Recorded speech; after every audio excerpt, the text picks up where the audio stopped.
وایو د شپې 10 بجې دي په الماني ژبه داسې وایي اس اس سن اوه nachts د شپې 10 بجې دي او زه کار ته روان یم په الماني ژبه دا جمله داسې وایو und ich geht zur Arbeit دوستانو په الماني ژبه څنګه وایي تنهایی یعنی جدایی یوازیتوب ډیر سخت ده تنهایی ډیره سخته ده دا جمله په الماني ژبه تاسو ولیکئ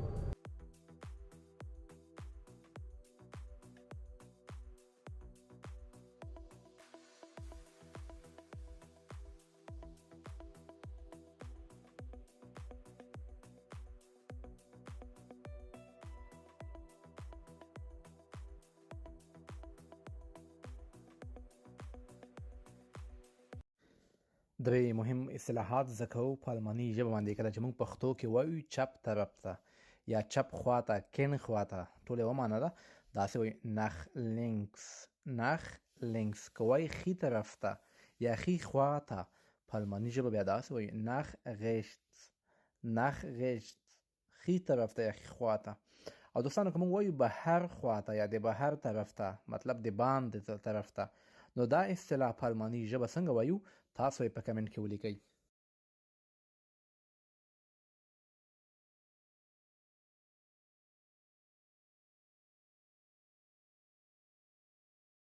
که موږ چاته وایو په الماني ژبه وایي له چا سره خبرې کول غواړې په الماني ژبه دا جمله داسې وایي mit wem möchten Sie sprechen له چا سره خبرې کول غواړئ که وایي زه غواړم ستاسو د مشر سره خبرې وکړم بیا په الماني ژبه دا جمله داسې وایو Ich möchte mit Ihrem Chef sprechen. که وایو هغه اوس مصروف ده هغه اوس لپاره مصروفه ده په الماني ژبه دا جمله څنګه وایو تاسو یې په کمنټ کې ولیکئ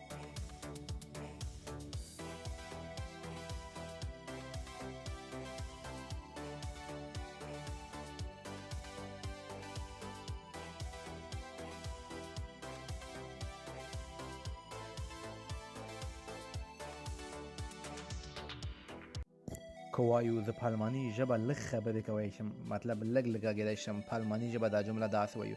Ich kann ein bisschen Deutsch sprechen او که وایو زه په الماني ژبه روانې خبرې کوم مطلب خبرې مې روانې دي مشکل نه لرم پکې داسې وایي Ich spreche fließend Deutsch وایي روانې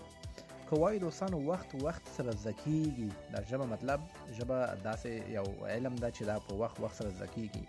پریکټیس چې څنګه کېږي همدومره زده کېږي وایي وخت سره زده کېږي دا جمله په الماني ژبه څنګه وایو تاسو یې په کمنټ کې ولیکئ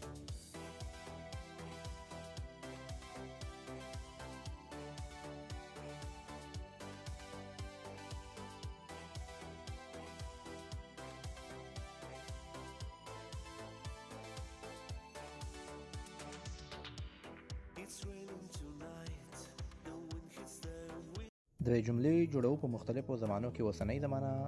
پرفکت زمانه او روانه زمانه وایي ته خبرې کوې دو sprichst اوسنۍ زمانه ده که وایو تا خبرې وکړې مطلب پرفکت د خبرې شوي دي du hast gesprochen تا خبرې وکړې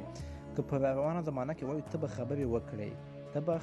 وکړې بیا په الماني ژبه کې دا جمله څنګه وایي تاسو یې په کمنټ کې ولیکئ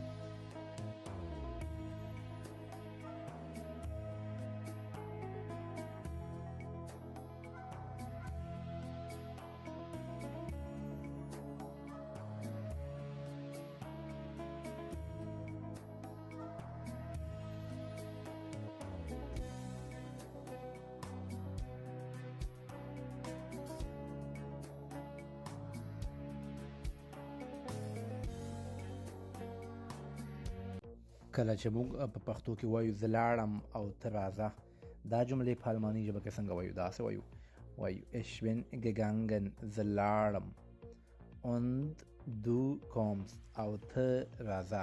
ich bin gegangen und du kommst او ته راځه که وایو لږ صبر وکړه دا جمله په الماني ژبه څنګه وایو تاسو یې په کمنټ کې ولیکئ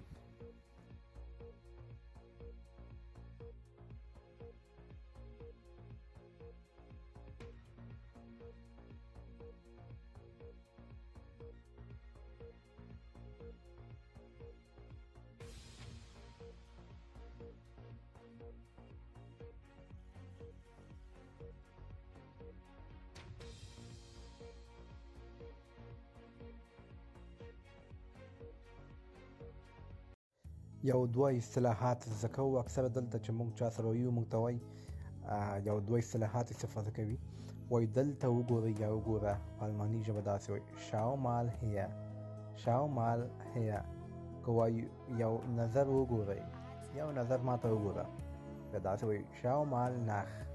schau mal nach. دوستانو دا اصطلاحات دي چې ما ته هم نن په کار کې استفاده شوي دي. که موږ وایو ته ولې ما ته نه ګورې، ته ولې ما ته نه ګورې، دا جمله په الماني ژبه څنګه وایي تاسو یې په کمنټ کې ولیکئ.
عبدالله خان پوښتنه کړې ده چې په الماني ژبه څنګه وایو حامد چیرته دی. دا جمله په الماني ژبه داسې وایو wo ist Hamid. wo ist Hamid. او د مثال په تور زه وایم حامد په تشناب کې دی. حامد په تشناب کې دی. دا جمله په الماني ژبه داسې وایو Hamid ist auf der Toilette. حامد ist auf der Toilette. حامد په تشناب کې دی. دوستانو که چیرته موږ وایو حامد په صنف کې دی، په درس کې دی، دا جمله په الماني ژبه څنګه وایي تاسو یې عبدالله خان ته ووایئ چې تاسو هم زده کړه وکړي او د ده به هم زده شي. که غلطه وي زه بېرته په کمنټ کې صحیح کړم.